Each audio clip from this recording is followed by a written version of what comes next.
같이 기도하고 공부 시작하겠습니다. 하나님 은혜와 사랑을 감사합니다. 오늘 이 귀한 날을 우리에게 주신 하나님께서 또 우리에게 이 말씀을 통해서 하나님의 음성을 들으시고 하나님의 우리를 향하여 품으신 것을 알게 하심을 감사합니다.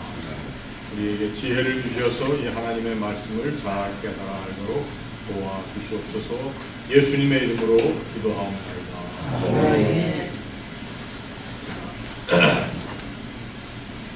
우리 32장 그 야복강에서의 그 야곱의 이야기를 하면서 몇 가지 이제 생각해야 할 것을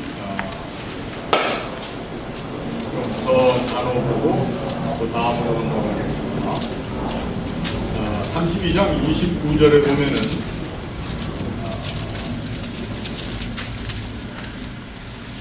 그 하나님의 사람과의 씨름 이후에 하나님의 사람이 야곱의 이름을 고쳐주죠. 뭐에서 뭘로 고쳐줬습니까? 야곱에서 이스라엘로 고쳐주셨는데 제가 하나님과의 겨룸 또는 하나님과의 어떤 스트러글 이것 자체에 굉장히 큰 의미가 있다고 그랬죠. 야곱하게 되면은 사실 인간의 지혜로 무언가를 이루려고 하는 하나의 우리의 노력, 우리의 안달 이런 표현이었습니다. 그런데 사실 하나님과의 싸움, 이것을 하나님과 및 사람들과 겨루어 이겼다 이렇게 얘기를 했는데 그 이스라엘이라고 하는 이름을 하나님께서 주셨더니 그 이름의 뜻은 물론 하나님을 이긴 것은 아니에요. 하나님과의 하나의 처절하고도 그 다음에 본신을 다한 하나님과의 어떤 관계성의 이해입니다. 야곱이라고 하는 사람은 자기 삶에 무언가를 이루려고 하는 그 노력을 가지고 지금까지 살아온 거예요. 그래서 야복강을 건너지 않고 밤에 거기 있었던 것도 사실은 자기의 스트래티지 아니겠습니까? 식구들 먼저 보내고 그리고 이제 그 남자리에서의 철저한 자기와의 사투라고 생각을 했는데 거기에 이제 하나님께서 친히 인볼브 하시는. 근데 야곱이 하나님이 자기 삶에 개입하고 계시다고 하는 사실을 이번 처음 알게 된 것이 아니죠. 돌베개를 베고 잔 그 자리가 베델이라고 이름을 했습니다. 그 옛날 이름은 루스지만 그걸 베델이라고 이름을 했는데 그 베델이라고 하는 말 자체의 뜻은 하나님의 집이다 그런 뜻입니다. 그러니까 자기의 그 고난당하고 정말 앞으로 갈 길이 어떻게 될지 모르고 에서에게 자기를 죽이려고 하는 쌍둥이 형으로부터 도망치는 그러한 비참한 자리가 거기에서 하나님께서 자기를 만나 주셨다라고 생각하는 그런 인생의 계기가 있었죠. 그럼에도 불구하고 그는 그 계기를 또 하나님이 계신 것을 이것은 천성으로 가는 길이라고까지 생각했던 사람이 자기의 삶은 자기의 철저한 자기 계획의 길로 살아왔던 것입니다. 그러나 이 야곱에게 인간의 욕심이었든지 그것이 정말 그가 하나님의 축복을 하나님이 주시는 복을 아버지가 다 자기에게 주셨다고 하는 그걸 어떤 신앙적인 이해를 해서 그랬는지 우리가 잘 알 수는 없어요. 근데 저의 이 성경을 읽는 저의 개수로는 그것이 어떤 철저한 하나님과의 관계에서의 하나님의 언약 이해로 아버지 집으로 가려고 했던 것은 아닌 겁니다. 왜냐? 그의 인간적인 노력은 다 뭐였습니까? 자기의 장자권 그것을 누리겠다라고 하는 아주 철저한 자기의 집념이 있었다. 결국 야곱은 그러한 집념으로 싸우던 싸움이 이젠 하나님과의 관계성 가운데 정말 싸우는 그러한 사람으로서의 이름이 주어졌다는 거죠. 그래서 여기에 뭐라 그러냐면 하나님과 및 사람들과 겨루어 이겼다. 모르겠습니다. 그 이겼다라고 하는 것을 하나님을 이겼다라고 하는 것으로 해석할 수 정말 있는지, 그렇다면 이 이겼다라고 하는 의미는 뭐냐? 이것은 어떤 제압했다라고 하는 그러한 것보다도 우리 좀 동양식으로 얘기하면은 우리가 누구를 탁 싸잡아 안다라고 하는 말을 쓰지 않습니까? 지피지기면 백전백승이다. 그런 말이 있죠. 나를 알고 적을 아는데, 정말 이 관계성 가운데 이 야곱이 이제 하나님이 어떤 분이신가에 대한 깨달음을 가졌다라는 것으로 우리가 이해하는 것이지, 이것이 무슨 하나님과의 전쟁에서 그가 승리했다고 보기에는 그 성경적인 이해가 참 힘들죠. 스토리 자체로는 어떻게 된 겁니까? 그렇게 들릴 수밖에 없어요. 왜냐? 그 하나님의 사람을 끝까지 붙잡고 악착같이 그냥 악바리처럼 붙들었더니 그 하나님의 사람이 오케이 항복, 이제 너랑 더 이상 시간을 보낼 수가 없다. 그랬더니 여기에 25절 말씀에도 보면은 그 하나님의 사람이 거기 자기가 야곱을 이기지 못함을 보고 이렇게. 그래서 이제 그러한 컨텍스트 가운데, 그러한 이제 상황 가운데 하나님과 및 사람과 겨루어 이겼다, 이러한 해석을 내린 것 같아요. 그런데 그 이김이라고 하는 것이 정말 제압하고 제패했다라고 하는 그러한 이김보다 하나님이 어떠한 분이신지에 대한 것을 이제 그가 알게 되고 더 알기 원하는 자리에 간다는 거예요. 그전에는 전부 자기 블루프린트를 가지고 이렇게 가야 되겠다, 이렇게 해야 되면서 라반도 막 쏘기고 막 이렇게 해가지고 자기 재산도 모으고, 또 가는 길도 자기의 재산을 두 대로 나누어 가지고 한쪽을 에서가 와서 다 잡아먹어도 한쪽은 세이브하겠다. 또 이 밤에도 먼저 자기 식구들 다 보내고 나서 어떻게든지 야곱은 에서의 마음을 이렇게 수딩 해가지고 잘 해가지고 자기의 것을 한번 이루고 그 길을 평탄케 하겠다는 이런 생각을 가지고 있었던 사람에게 이 하나님의 사람이 나타난 것은 그의 이 세상을 또 자기의 상황을 이기고자 하는 그러한 모든 노력을 이제 깨어뜨리고, 그게 이제 뭐라 그러죠?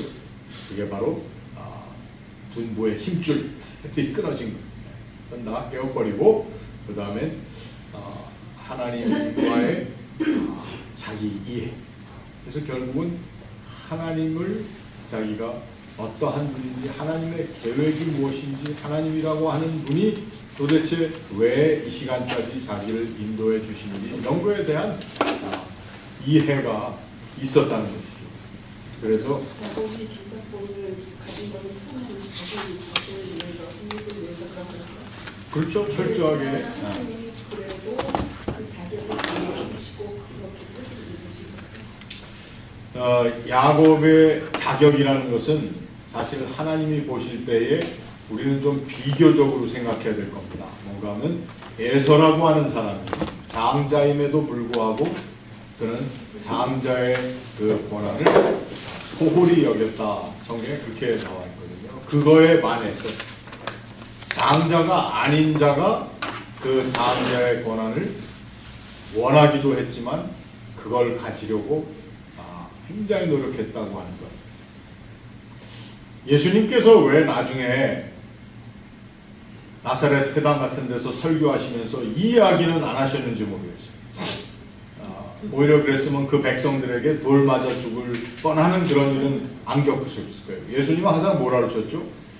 그 많은 과부들 중에 사렙다 과부에게 보내심을 받았다. 이방 사람에 대해서 자꾸 얘기를 하시고, 또 많은 문둥이들 중에 또 누구 나만이라고 하는 수리아 사람, 그 사람에게 하나님께서 은혜를 베푸셨다. 이렇게 얘기를 하니까 그 이야기 자체가 너희 유대인들은 아니고 이방인들에게. 그래가지고 유대인들이 뚝딱 와가지고 예수님을 동네가 건설되던 그 낭떠러지로 밀어뜨리려고 했던 그 이야기도 나오지 않습니까? 만일에 예수님께서 이 말씀을 쓰셨어요.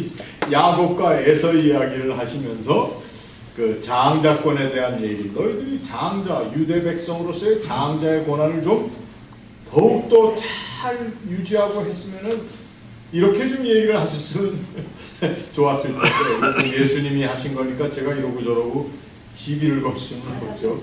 근데 이 야곱과 에서의 관계에 있어서 아까 그 질문에 의하면은 이 에서라고 하는 사람보다도 그가 장자임에도 불구하고 야곱은 그 장자의 권한에 대한 굉장한 탐심이라기보다 그 열망이 있었다는 거죠.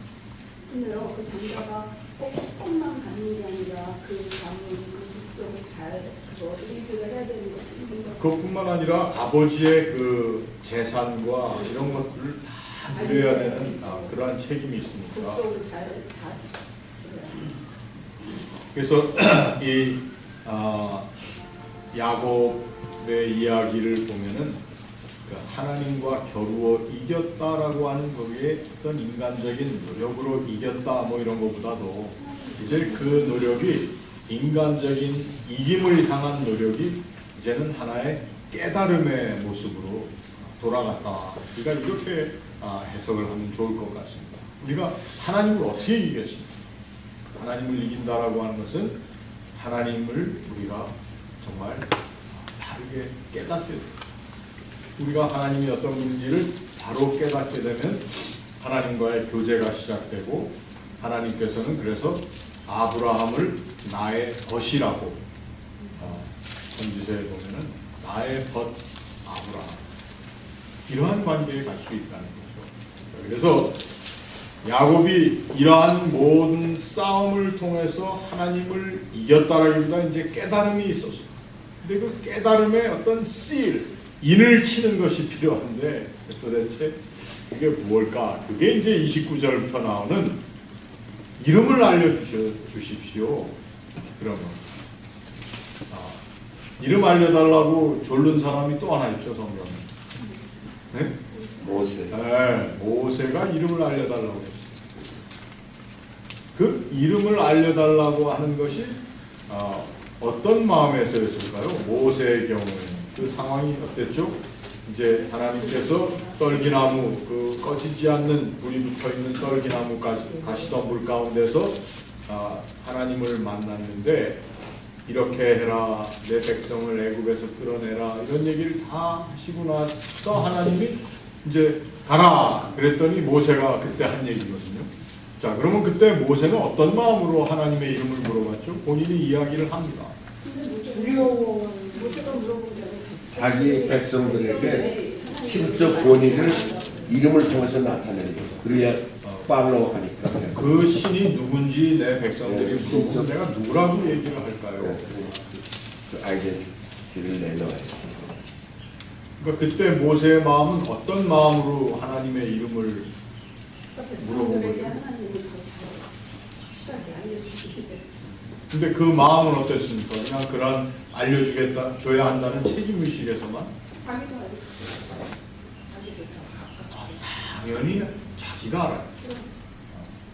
나에게 일을 시키는 이분이 혹시 알면 누구인지를 알아요. 볼 그러니까 자기가 그 모세라고 하는 사람에 있어서 하나님께서 이제 너에게 이 일을 맡기겠다라고 하는 하나님의 큰 미션이 있었습니다. 그러니까 그 큰 미션, 하나님께서 맡기시는 그 수행해야 될 일을 잘 감당하기 위해서 첫 번째로는 자기 자신도 그분이 누구인지에 대한 구체적인 아이덴티티가 있어야 된다.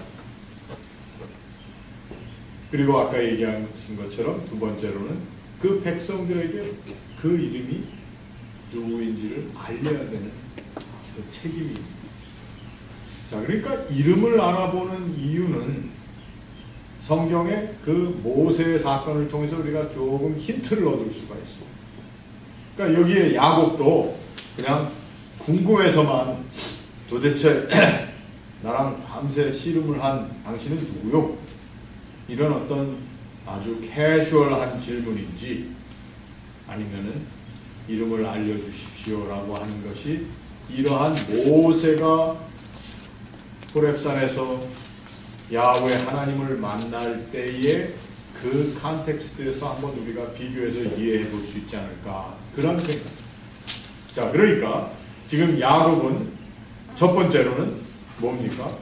그 나와 씨름한 그분이 어떠한 사람이냐, 그분에 대한 궁금증도 있었겠지만 이제 나를 이렇게 야복강에서 만나서 이름까지 고쳐줬다고 하는 것은 그 사람의 정체성을 이제 새롭게 깨닫게 해준 분인데 이분이 누구냐에 대한 지대한 관심이고 그 마음에는 이미 이분이 혹시 내가 베델에서 그때 만났던 그 하나님이 아닌가 하는 생각이 있어요.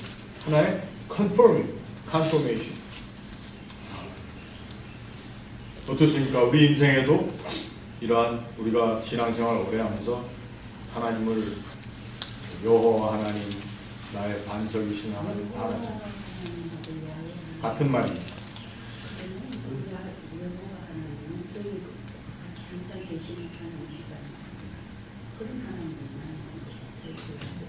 근데 여기에서 근데 이제 여기에는 그렇죠. 근데 여기는 이제 여호와라는 말을 안 썼죠.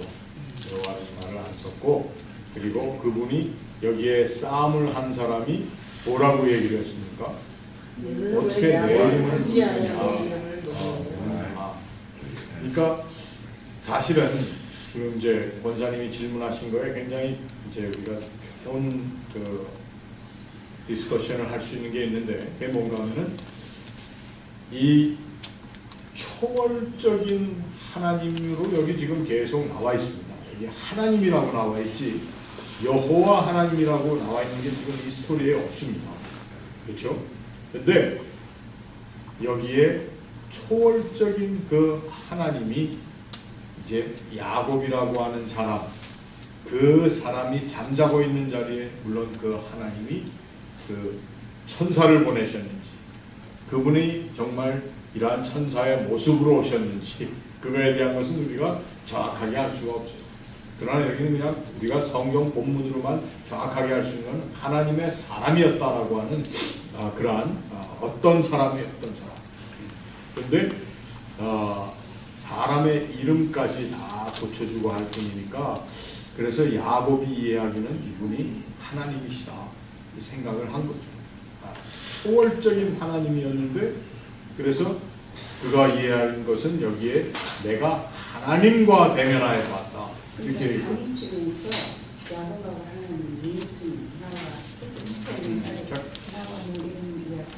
이제 싸움은 저 이웃과 하는 게 아니라 너랑 하는 게 스트러글이죠.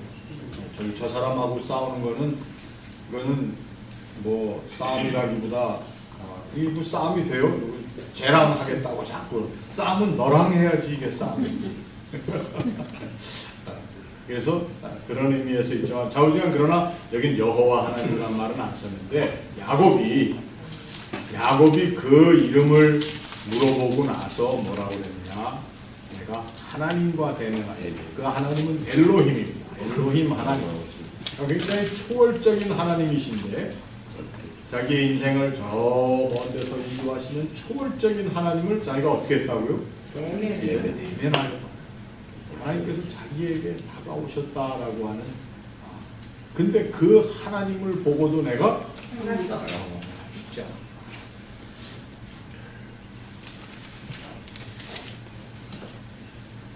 이제 이러한 이야기가 이스라엘 사람들에게는 쭉 마음 가운데 담겨 있는 이야기.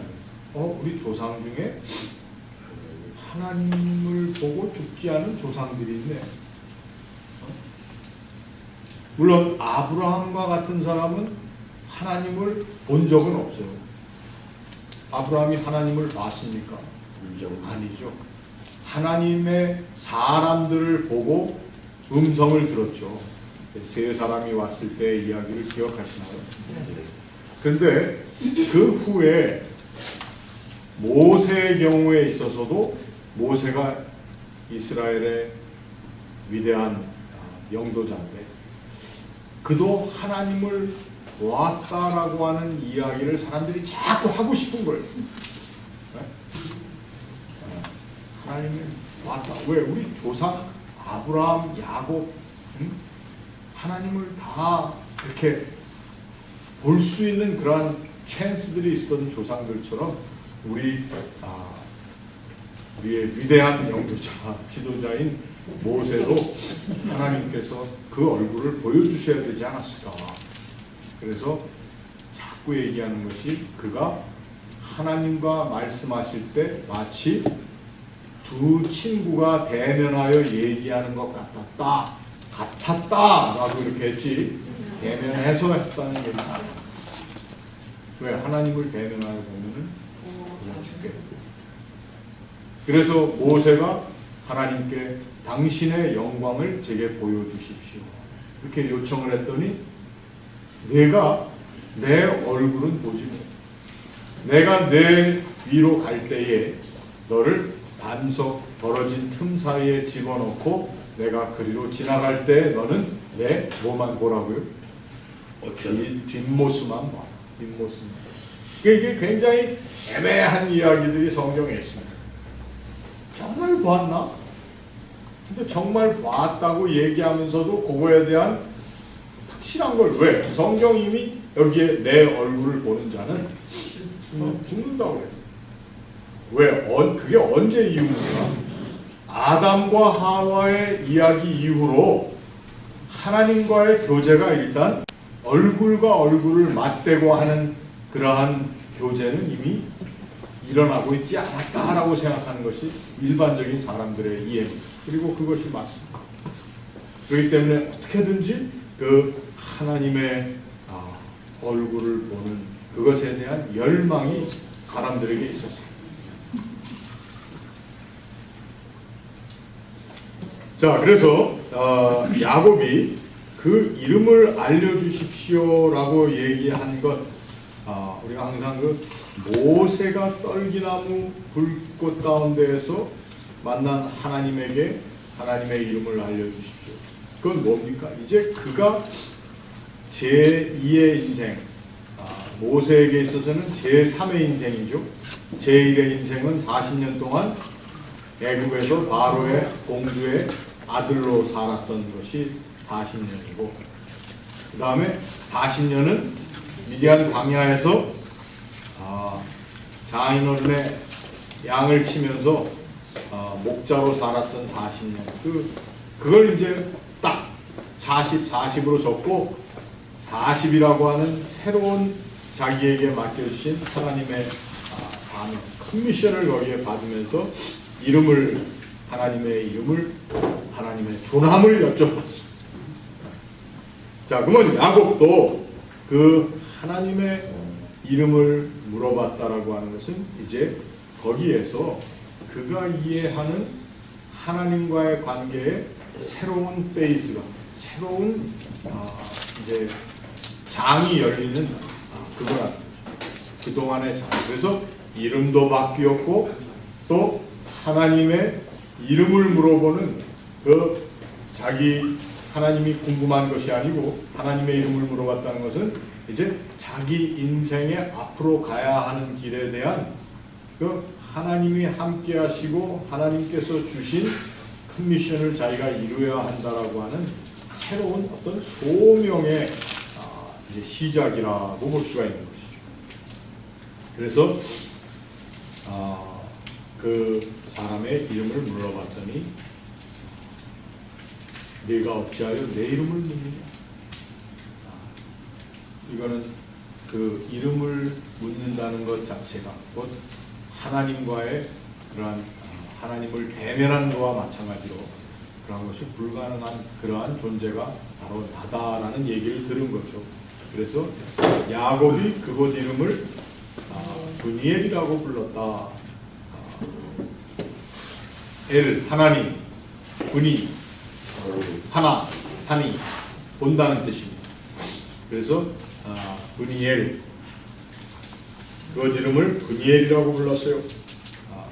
근데 여기는 브니엘이 하나님의 얼굴이다. 그렇죠? 하나님의 얼굴을 보았다. 그러면 천주교에서 전세바꾸를 이름하고 준비가 되었습니다. 그런 뜻이라고 볼 수도 있죠. 여러 가지가 포함되어 있죠. 천주교만 그러나요? 원래 교회 전통이 이제 세례 받을 때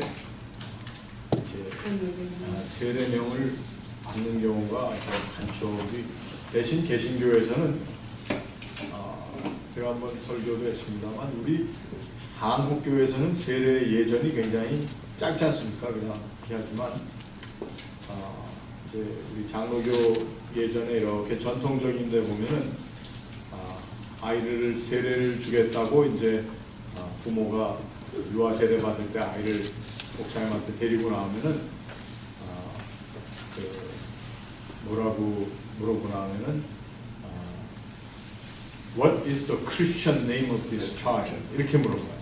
What is the Christian name of this child? 그러면은 그때 이제 그런 교회 다른 뭐 천주교나 이런 데서는 그때 이름을 이제 크리스천 네임이라고 해서 이름을 하나 주지만 우리는 What is the Christian name of this child? 이 아이의 주님의 자녀로서 이름이 뭡니까? 물어보면 우리는 그냥 한윤천입니다. 얘 이름이 이렇게 얘기합니다.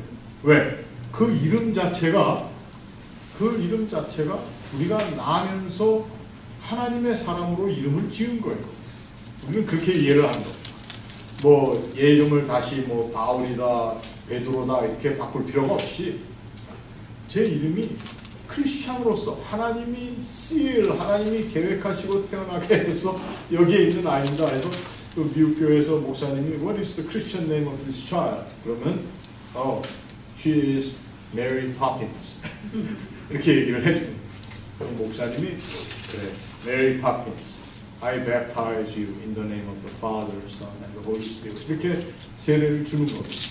그러니까 그 이름 자체가 어떤 계명이라고 하는 의미보다 우리에게 있어서는 우리가 가지는 공통적인 하나님의 자녀로서 이름이 바로 그리스도의 사람이라고 하는 크리스찬, 그리고 크리스찬으로서 한윤천, 크리스찬으로서 아무아무개. 목사님은 디모데로. 네, 저는 이제 티모티라고 하는 이름을 쓰죠. 디모데. 네, 잘 안 씁니다. 근데 제가 같이 공부하고 뭐 그런 우리 동료 목사들은 저를 윤천이라고 그러지, 디모데라고 오히려 이제 우리 2세 목회자들 이렇게 모아서 모임을 이제 미국 전역에 우리 미국 장로교에 속한 2세 목회를 하는 사람들, 전도사님들, 목사님들 다 모는 그런 거를 이제 우리가 올가나이즈 했는데 그때 이제 다들 저보다 나이들이 어리니까 저를 그렇게 뭐 윤천 이렇게 부르기가 힘들다는 거예요, 다들. 그래서 이제 그때부터 이 젊은 친구들이 저를 티모티라고 부르기 시작했어요. 그 전에 이름은 주어졌어요.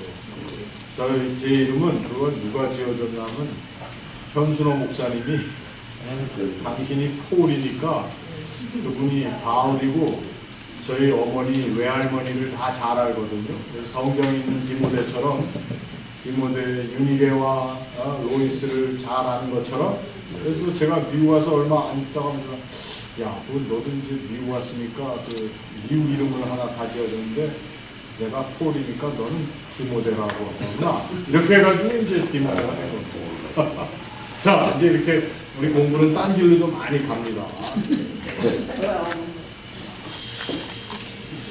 자, 하나님과 대면하여 보았다라고 하는 그 하나님과의 대면의 자리가 어떻게 보면은 성경에 우리가 얘기하던 그런 엘로힘이냐 야훼냐 뭐 이런 걸로만 이야기할 수는 없지만, 그러나 사람들이 초월적인 하나님이라고만 생각하시던 그 하나님께서 어떻게 인간의 자리에 가장 깊은 고민과 두려움과 이러한 자리에 오셨다는 거예요.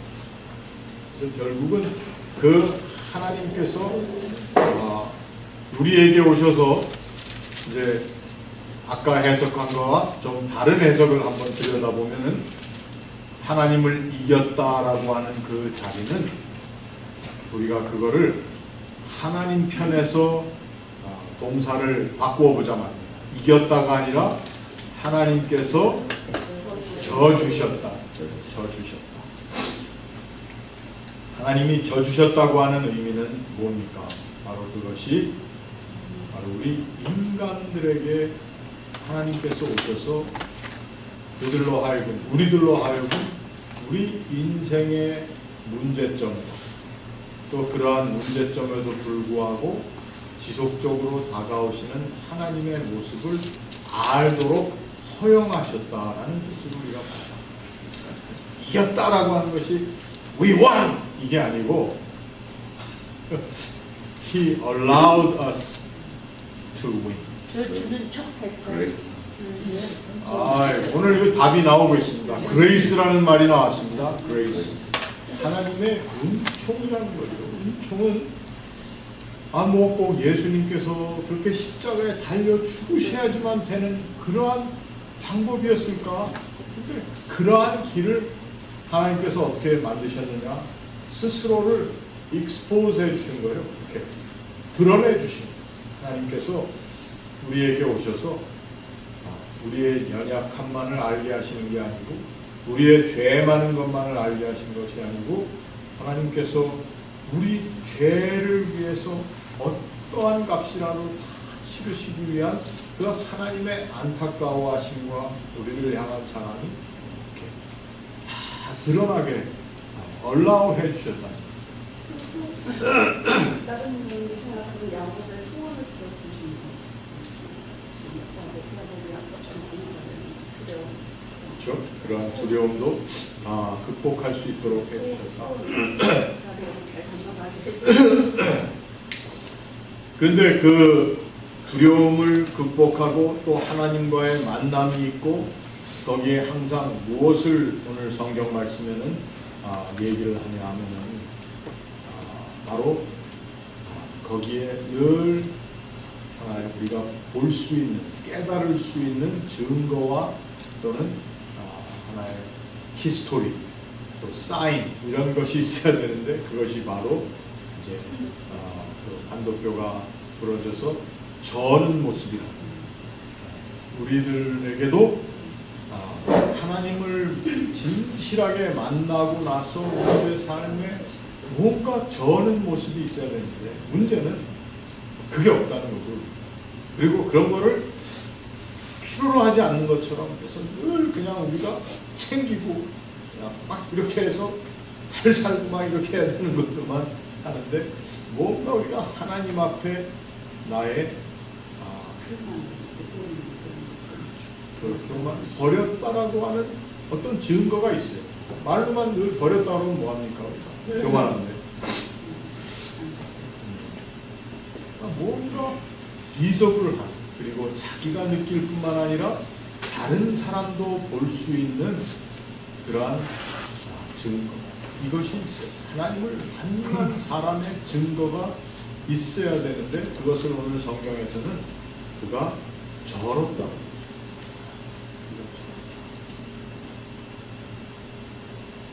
저는 사람은 뭐를 의지하지 않고는 걸을 수가 없지 않습니까? 그러니까 그 의지함이 있어요. 너무 그냥 사람들이 해가지고 말이죠. 예수를 몇십 년 믿었는데도 평생을 믿고 몇 대째 장로교인이고 뭐 이렇게 하는데도 또 어떤 사람은 막 거듭났어요.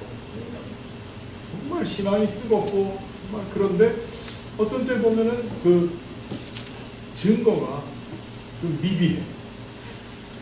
그 증거가 좀 다른 사람들이 보기에 이렇게 잘 증거가 안 돼요. 그런데 여기 야곱에게는 저는 모습을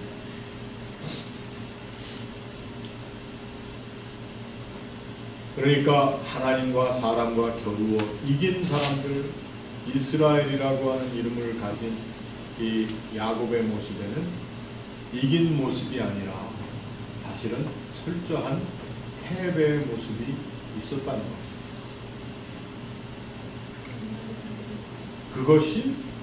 그게 굉장히 중요한 것이다 해서 magnificent defeat, 제가 지난 시간에 말씀드렸죠. 기가 막힌 참패라고 하는 책을 쓴 겁니다. 소설입니다. 소설.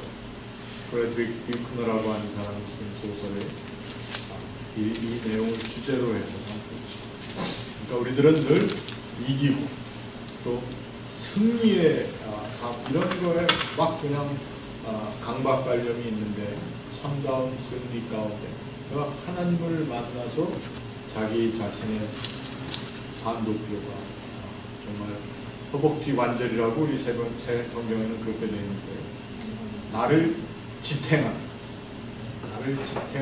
나를 꼿꼿한 사람으로 만드는 것에 대한 내가 의지하던 하나의 스트롱 서포트죠. 그게 어긋났다. 거기에 이제 새로운 야곱이라고 하는 사람의 이제 인생이 시작된 거예요. 저는 늘 이 부분을 얘기하면서 항상 또 같이 하는 것이 이사야서 6장 1절의 이야기. 이사야서 6장 1절을 한번 가볼까요? 구약 성경. 이사야서 6장 하면 무슨 장이죠? 이럴 때 제가 이런 어려운 것 같은 질문을 하시면은 여러분들은 아주 쉽게 대답을 하시는 거죠. 이사야서 6장은 무슨 장입니까? 그러면 이사야서의 6번째 장입니다. 이사야의 소명장입니다. 소명장. 이상하게도 이사야가 소명을 받은 소명의 이야기가 이사야서 6장 이 이사야서 1장에 다 나와야 되는데 그렇지 않고 이사야 소명장은 6장에 나옵니다. 그런데 그 이사야가 선지자로 부름을 받는 장의 이야기를 한번 우리 6장 1절부터 보겠습니다. 1절 시작. 우시야 왕이 죽던 해에 내가 본즉 주께서 높이 들린 보좌에 앉으셨는데 그의 옷자락은 성전에 가득하였고 스앗들이 모시고 섰는데 각기 6날개가 있어 그 둘로는 자기 얼굴을 가리고 그 둘로는 자기 발을 가리었고 그 둘로는 날며 서로 불러 이르되 거룩하다 거룩하다 만군의 여호와여 그의 영광이 온 땅에 충만하도다 하더라. 이같이 타락한 자의 소리로 말미암아 그 지방의 터가 요동하며 성전의 기가 충만한지라. 그때 내가 말하되 바로다 나여 망하게 되었구나. 나는 이슬이 부정한 사람이요 이슬이 부정한 백성 중에 거하면서 만군의 여호와이신 나를 세웠음이라 하더라. 네, 거기까지요. 그러고 나서 이제 나중에 내가 누구를 보낼고 하니까 내가 여기 있느니라 나를 보내소서 그 8절에 나와 있는 것은 자 여기에도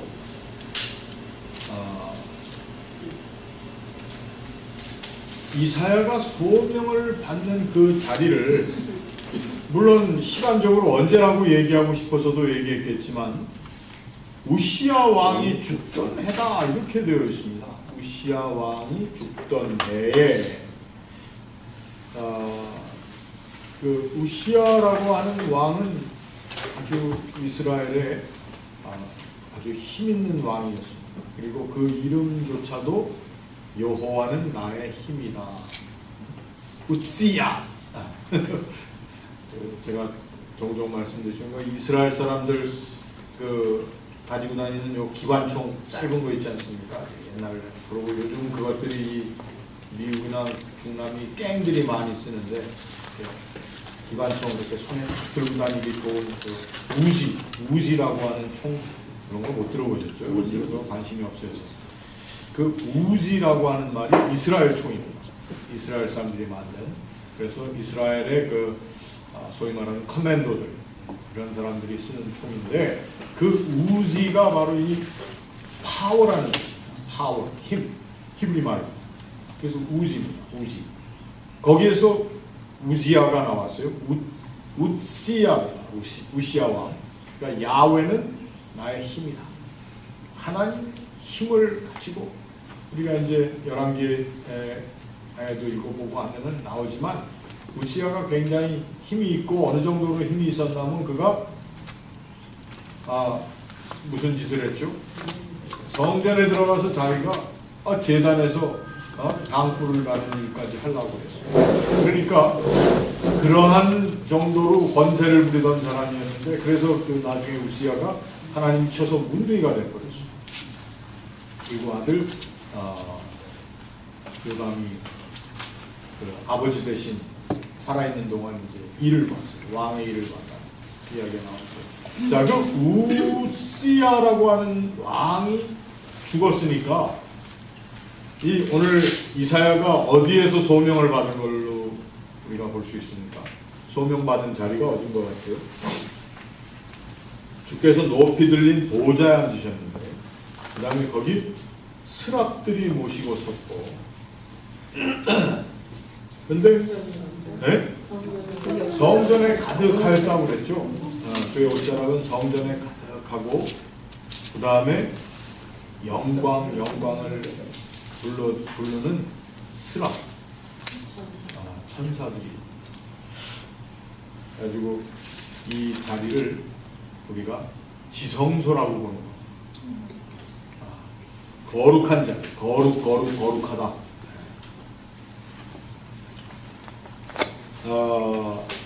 지성소에는 누가 들어갈 수 있습니까? 제사장. 그러니까 이사야는 선지자가 되기 전에 제사장이었습니다. 그런 케이스들이 많지 않습니다. 근데 원래 제사장들은 왕의 총애를 많이 받는 사람. 물론 사울같이 미친 사람들은 제사장들을 다 칼로 죽인 일도 있었습니다. 그러나 제사장들은 주로 왕의 전쟁 나갈 때 뭐 할 때 제사 지내고 하는 데서 왕의 총애를 받는 자리에 있었고 이사야도 왕의 총애를 받던 사람입니다. 제사장으로서.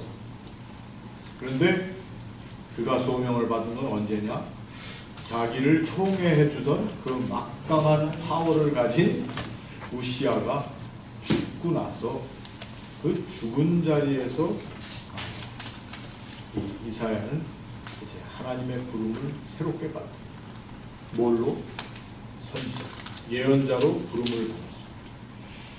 그러니까 제가 왜 이 말씀을 읽는가 하면은 야곱이라고 하는 사람의 인생의 새로운 장이 그 반도뼈가 으스러지면서 시작된 것처럼 이 이사야라고 하는 선지자도 마찬가지입니다. 그가 철저하게 의지하고 총애를 받던 우시야가 죽어 넘어지고 나니까 그리고 나서 그가 선지자로서의 새로운 삶이 시작됩니다. 그러니까 사람들에게 있어서 정말 우리가 소명이나 또 어떤 우리 인생의 새로운 장이 시작된다고 하는 데에는 이처럼 어떻게 보면은 철저한 로스, 철저한 잃어버림과 디피트가 있다는 거죠. 근데 이거를 우리들이 너무 일방적으로만 해석해서 그냥 망하고 나면 그냥 신학교 가고 뭐 우리가 이렇게 생각하는데 그걸 우리가 나쁘다고 볼 수는 없습니다. 저도 가끔 그런 생각을 목사로서 하죠.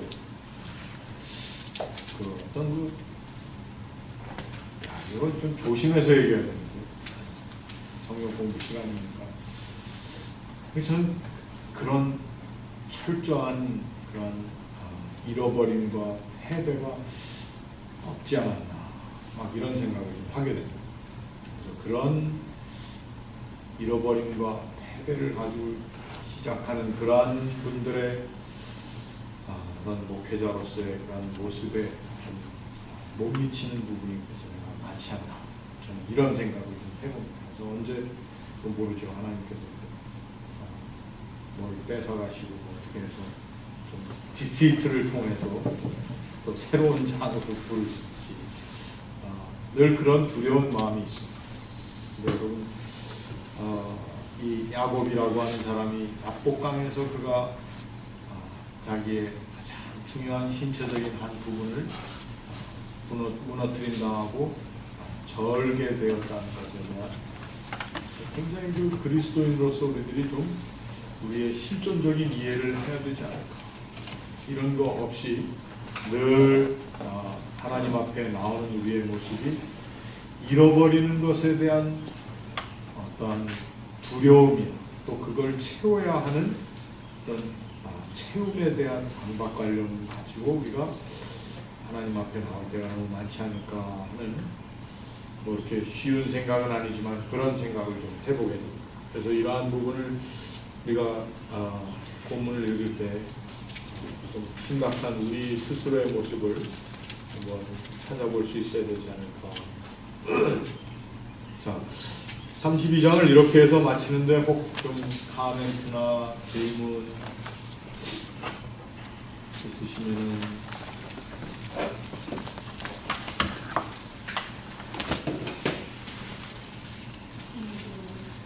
자, 33장에 이제 야곱이 에서를 만나는 이야기가 나옵니다. 그래서 한번 읽어보겠습니다. 33장 우리 빨리 한번 읽어봅니다. 전체를. 야곱이 눈을 들어보니 에서가 400의 장정을 거두고 그 자식들을 낳으며 회개 맡기고 여종과 그 자식들을 낳게 내와 그 자식들은 다 라헬은 소비들이 앞에서 나아가되 7번 땅을 덮치며 그의 형에게 가니 에서가 달려와서 그를 맞이하여 먹을 얻음 맞추고 그와 입 맞추고 서로 웃기나 에서가 그를 그와 자식들을 그와 함께한 이들은 야곱 자손의 하나님의 주의 종에게 주시는 자식들이니 그때 여종에게 자식들과 더불어 나와 절하고 야곱의 자식들과 더불어 나와 절하고 그의 자식들이 라헬과 더불어 나와 절하니 에서가 또 이르되 내가 만난 바이 모든 까닭이니라 야곱이 이르되 내 주께 은혜를 무려하느니라 에서가 이르되 내 동생아 내게 있는 것이 족하니 내 소유는 내게 되고 야곱이 이르되 그렇지 아니하니라 내가 형님의 눈앞에서 내 벌써 없는 저하건대 내 손에 주의 힘을 받으소서 하나님과 형님의 얼굴을 배운즉 하나님의 얼굴을 보고 얼굴을 나를 기뻐하심이니 하나님이 내게 은혜를 베푸시고 내 소유도 족하오니 내가 형님께 드리는 예물을 받으소서 하고 강권하며 아들이라 에서가 이르되 우리가 떠나자 내가 너의 앞잡이가 야곱이 그에게 이르되 야곱과 자식들은 야곱하고 그에 있는 양떼와 소가 새끼를 데리고 있은즉 하루만 내가 죽으리니 저하는 내내 주는 종보다 앞서가소서 나를 앞에 가족과 먹은 대로 천천히 더하여 세일로 가서 내게 나아가니라 에서가 이르되 내가 내 사람을 내게 머물게 하리라 야곱이 어찌하여 그리 하리이까 나의 주께 은혜를 얻게 하소서 이날에 에서는 세일로 야곱은 숫곳에 이르러 자기를 위하여 집을 짓고 그의 가축을 위하여 물가를 지었으므로 그 땅을 숫곳이라 이르더라 야곱이 바다람에서부터 평안히 가나안 땅 세겜 성읍에 이르러 그 성읍 앞에 장막을 치고 그가 장막을 친 밭을 세겜의 아버지 아므레 앞에서 백시다에 있습니다. 거기에 재단을 쌓고 이름을 엘로이 이스라엘이라 불렀더라. 결국 야곱의 골은 뭐였습니까? 자기 아버지 어머니가 있는 묻혀있는 땅 글로 가는 거죠. 할아버지 또 아버지가 있는 그 자리가 바로 세겜 땅입니다. 그래서 앗단 아람으로부터 가나안 땅 세겜 성읍에 이르러 그 성읍 앞에 장막을 쳤다. 결국은 이 자리에 나중에 야곱도 묻히고 요셉도 묻히죠. 왜? 요셉도 가죠.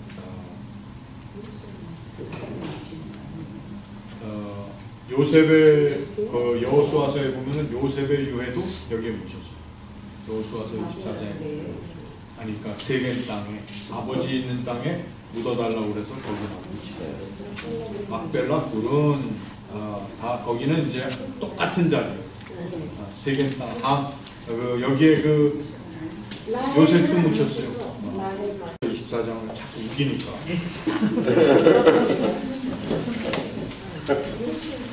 한번 찾아보세요.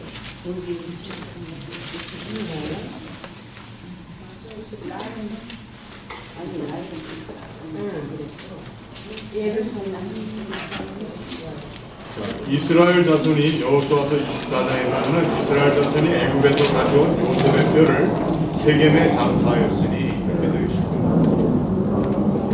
그럼 누굴 이름만 막벨라지 그 지역 이름이 중요하다고 생각하는 분에겐 중요하게 찾아서 알려드려야 돼요. 아니 저는 그런데 어쨌든 말은 그래도 내 말이 아니 요셉도 다 묻혔어요. 걔는 그럼 아브라함의 그 자리에 거기에 다 요셉도 묻혔어요. 근데 지금 이경자 원사님은 왜 요셉이 안 묻혔다고 생각을 하냐면은 아니 사람들이 얘기할 때 왜 아브라함과 이삭과 야곱의 하나님이라고 하면서 요셉의 하나님이라고는 안 그러냐? 그것이 어디에 막혀 있기 때문에 그걸 자꾸 이제 요셉은 안 묻혔다고 생각을 하시는 거예요. 그 이스라엘 이집트의 총독이었으니까 하나님이니까 뺐어. 오늘 공부 시간이 이제 딴 길로 가는 것도 좋으니까 요셉이 왜 그 자리에 들지 못했다고 생각하세요? 아니 저쪽에 이세그 왕의 총리가 됐잖아요. 아니 요셉의 세컨. 애굽이었잖아. 와이프가 그렇기 때문에.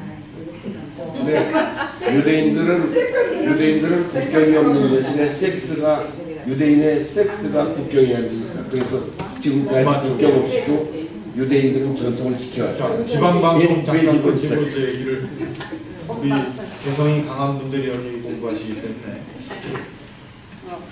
자, 말씀하시는데 하나도 못 들었죠? 무슨 말 하시는지. 다 들었어요. 자, 그러니까 첫 번째 설명이 뭐였습니까? 아브라함과 이삭과 야곱은 다 부인이 이스라엘 사람들인데 요셉만 부인이 아세넷이라고 하는 에집트 사람, 에집트의 제사장의 딸입니다. 또 그게 이제 그래서 족장의 이름에 들지 않았다. 그것도 타당한 말씀. 아브라함과 근데 요셉이 한 일은 굉장히 제일 많은 거죠. 그러면 그 나라 이스라엘을 위해서 한 게 아니라 요셉. 그때 막 그렇지. 거기 일을 한 게 아니라 이집트 일을 거의 젊은 세상, 젊은 라이프를. 그러니까 이런 거에 대한 이제 장자권을 샀죠. 그러니까 장자죠. 그러나 이제 뭐 요새 또 장자처럼 하나님이 해줬으니까 장자라고. 그렇지만 장자권을 취하지 않았죠. 하나님께서 요셉을 통해서 그 가족을 구원하셨으니까 굉장히 큰 일을 한 거죠. 그렇지만 장자권은 안 주셨어요. 네, 장자권하고 상관없이 요셉이라고 하는 사람이 근데 모든 젊을 때에는 젊을 때에는 다 이집트에서 아니 그때 가뭄 났을 때 7년 이런 곡식 모아서 땅까지 다 뺏고 해가지고 왕한테 충성. 그게 충성해서 가게끔 그렇게 했잖아요. 그래서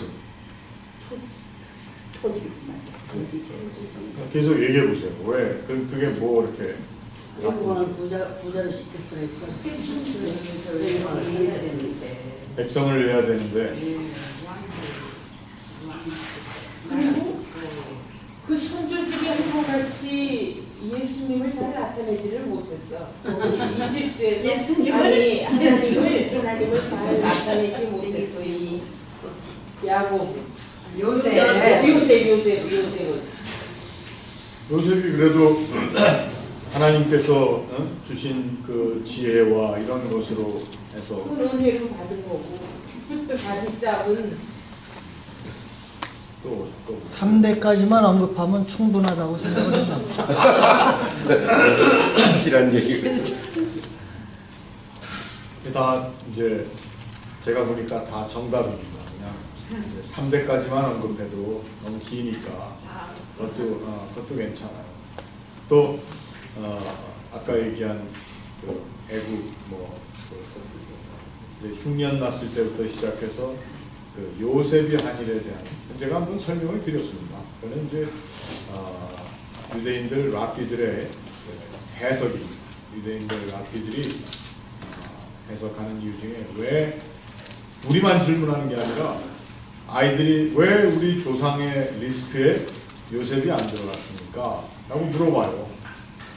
그러면은 너희들은 이렇게 대답해라 이렇게 가르쳐주는 내용이 이제 유대인들의 문헌에 유대인들의 창세기 해석에 나와 있어요. 미드라시, 라바 뭐 이런 책들에 보면은 뭐라고 나와 있냐면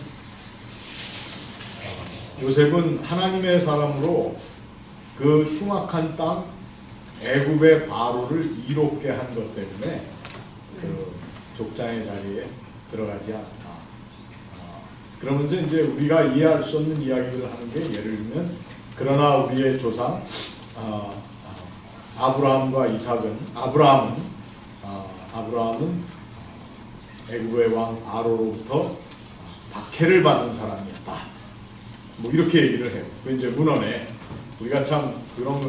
근데 그 이유는 뭐죠? 아브라함이 바로한테 사라를 뺏겼었잖아요. 그런 거를 얘기하면서 근데 뭔가 하면은 우리의 조상들은 하나님의 자꾸 지방 방송들이 많으니까 내가 하다가 자꾸 헷갈리죠. 우리의 조상들은 하나님의 백성들을 이롭게 하는 사람들이었지 하나님의 사람들을 어려움 가운데 그들의 땅과 그들의 가축과 이러한 것들을 빼앗기게 하는 사람들이 아니었다. 이제 이런 얘기를 해요. 그러면서 이제 아까 얘기하신 것이 바로 그 족장의 반열에 들어가지 않은 이유를 애굽의 바로를 이롭게 한 그의 행위를 하나님께서 기뻐하지 않으셨다. 이렇게 얘기를 뭔가 흉년 났을 때 곡물을 다 걷어들였다가 그 다음에 사람들이 모자라니까 곡물을 나눠주고 대신 뭘 다 가져오라고 하고 다 계속 주다가 나중에 뭐까지 다 뺐습니까? 토지도 다 뺐고 그리고 애굽에 있는 모든 사람들이 누구의 종이 돼요? 바로의 종이 되게 한다.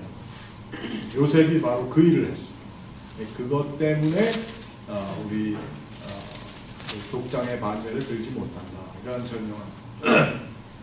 그 외에도 이제 그 아까 우리 여기서 얘기한 것처럼 요셉은 이방 제사장의 딸과 결혼을 해서 에브라임과 므낫세를 낳는 그것.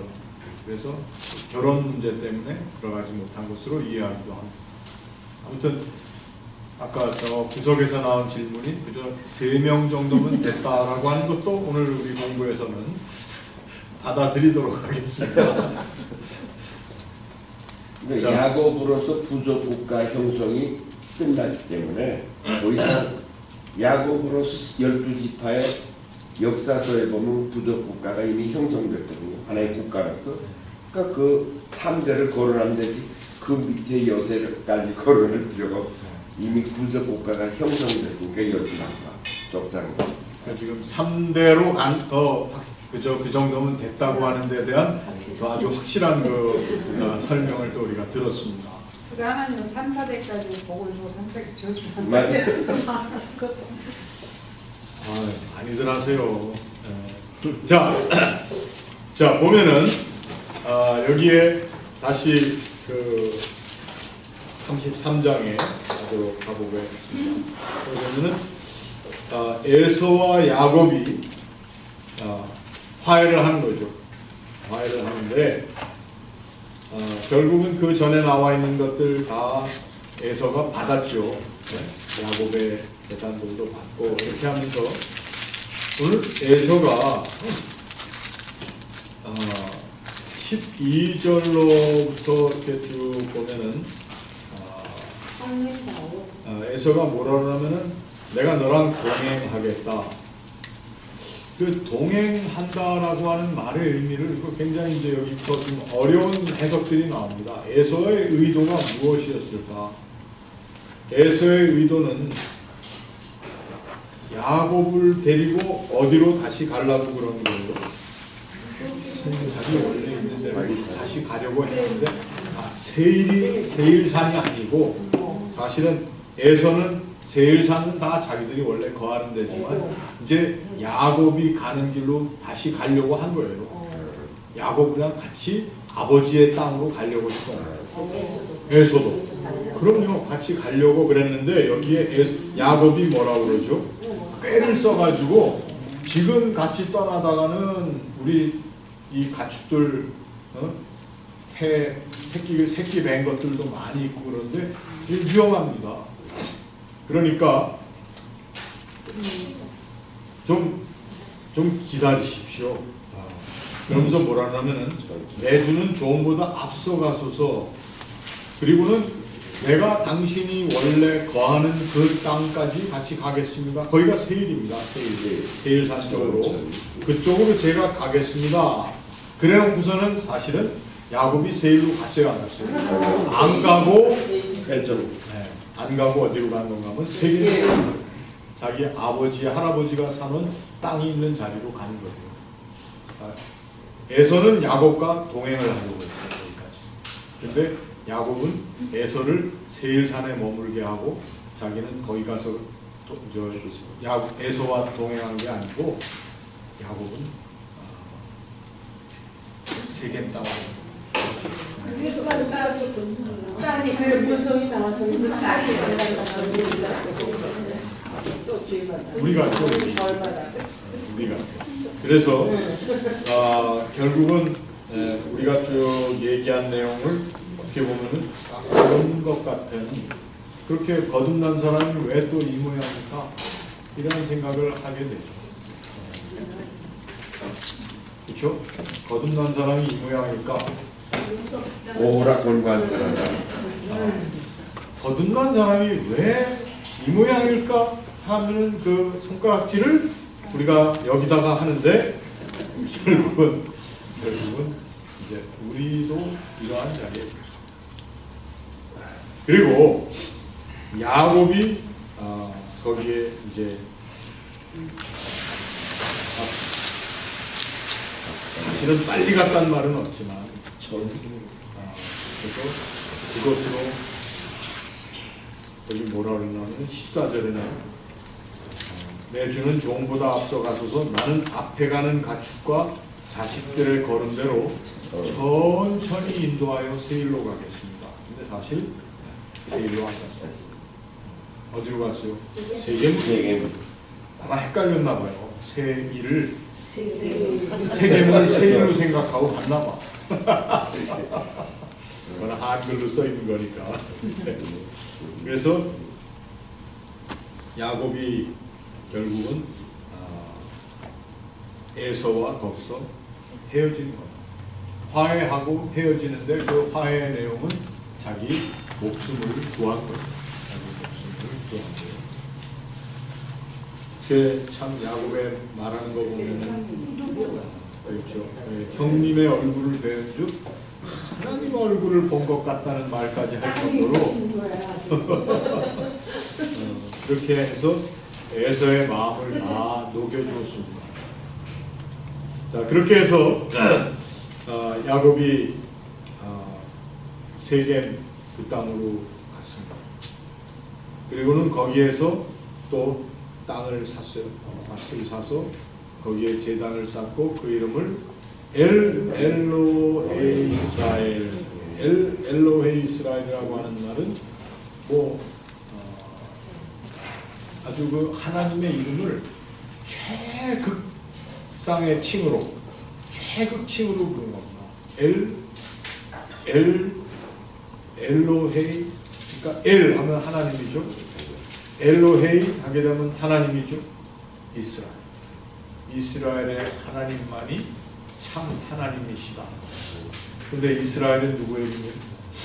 자기 내 하나님만이 정말 하나님, 참 하나님이시다. 이름을 그렇게 지은 거예요. 굉장히 그 야곱이 어떻게 보면 담대한 그런 모습이 이제 다시 한번 띄어지게 된 거죠. 자, 34장 우리가 다 읽지는 않겠습니다.만 34장에는 누구의 이야기가 있죠?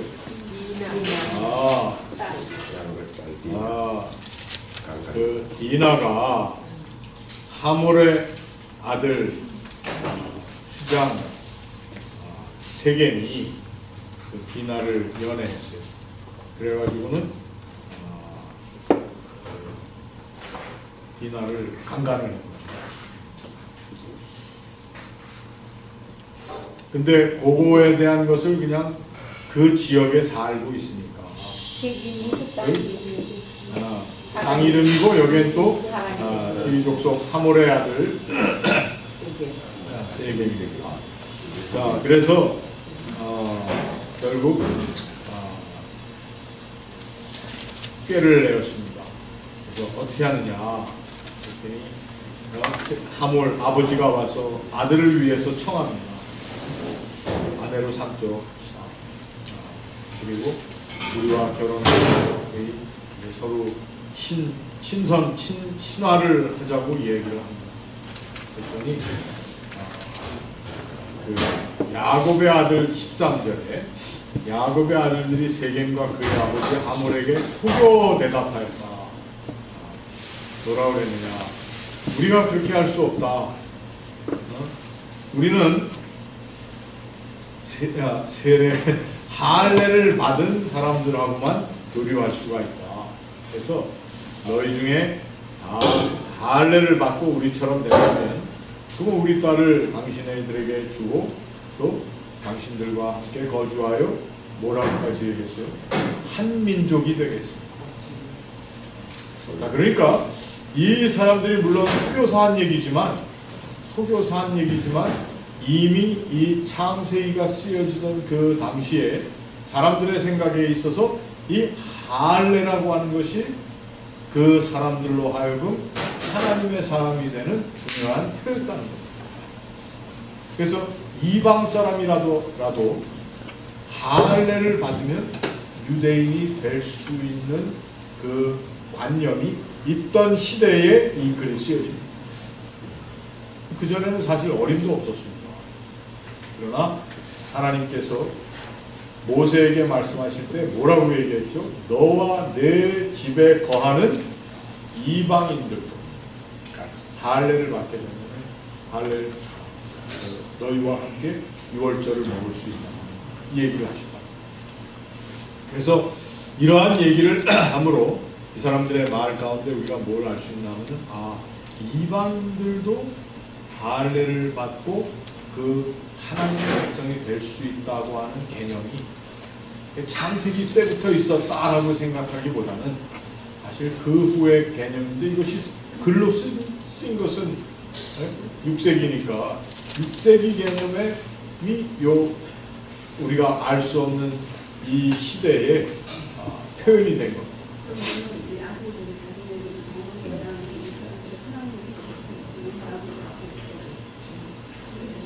사람들은 속이는 걸로 속여서 그렇게 원수가 보여. 아니 이거 그래도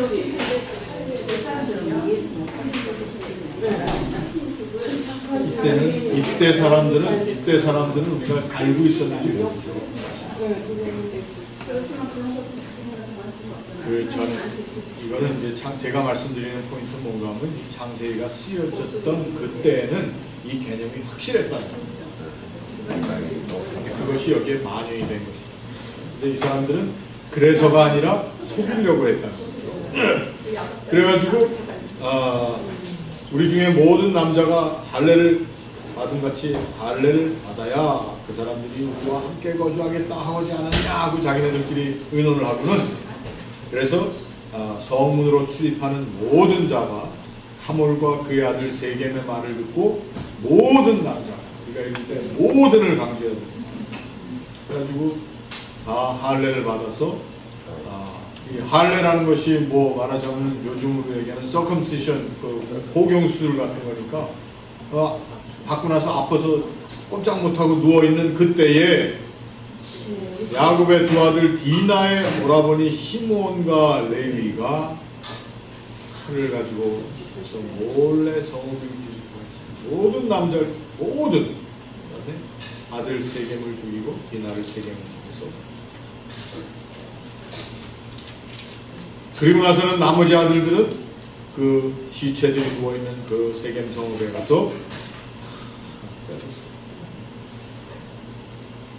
근데 세겜 그 지역으로는 이제 괜찮은데 이제는 야곱이 뭐라고 걱정을 안 하면 이제 이 민족들과 우리가 큰일 났다. 그 주변에 있는 다른 가나안 사람들 그래서 가나안 족속과 브리스 족속에게 악취를 내게 하였도다. 가나안에 가나안, 브리스, 그 다음에 히위, 그 다음에 여부스. 사실 더 강대한 것은 헷 족속이었는데 여기에는 일단 브리스와 가나안 족속 이 걱정을 하게 됩니다. 그래서 그랬더니 이 아들들이 아버지한테 하기를 우리 누이를 장녀같이 대우함이 무엇입니까? 자, 오늘 여기까지 공부를 하고 끝나는데 그 내용은 앞으로 야곱의 후손들이 가나안에서 어떤 삶을 살게 될까가 이렇게 프렐류드처럼 나온 겁니다. 그리고 거기서 잘 살았느냐, 잘 살았나, 이렇게 잘 살지를 못하고 대신 하나님께서는 그 잘 살지 못하는 그들의 삶 가운데도 계속 약속을 주시는 하나님이 이제 등장을 합니다. 여기 그 내용이 무슨 말입니까? 잘 살아서 잘 됐지 이렇게 하나님이 나타나시는 것이 아니고 하나님의 약속의 땅에서 사람들이 스트러글 하고 있는 자리에 하나님이 자꾸 나타나십니다. 결국은 그 자리의 이야기를 쭉 하다가 이제 에서의 이야기가 좀 나오고 그 에서의 관계 그리고 나서 이제 창세기 37장에 가면 요셉과 형제들의 이야기로 뚝뚝 넘어가는 그래서 요셉의 이야기가 창세기의 요셉의 이야기가 꽤 길죠.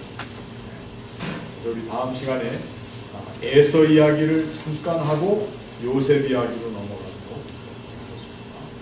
오늘은 이제 우리 뭐 좋습니다. 이렇게 좀 딴 길로도 가고 가다가 다시 자리 잡고 돌아오는.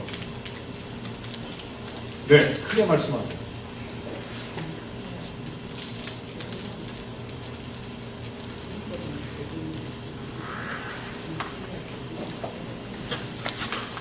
세겜하고 그렇죠.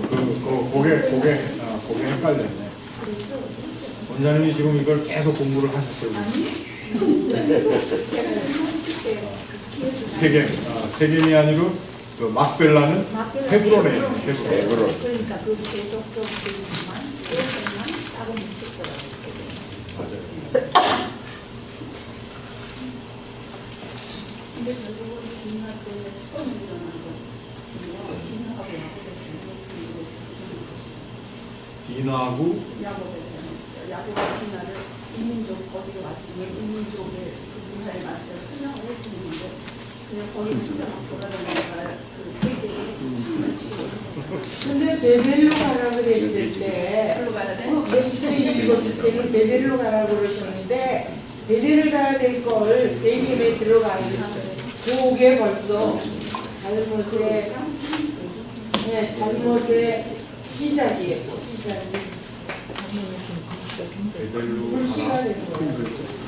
베델로 가라는 게 그 전에 있어요. 여기 지금 우리가 하는 데 있는 게 아니라 그 전에 근데 사실은 세계에 글로 가야 돼요.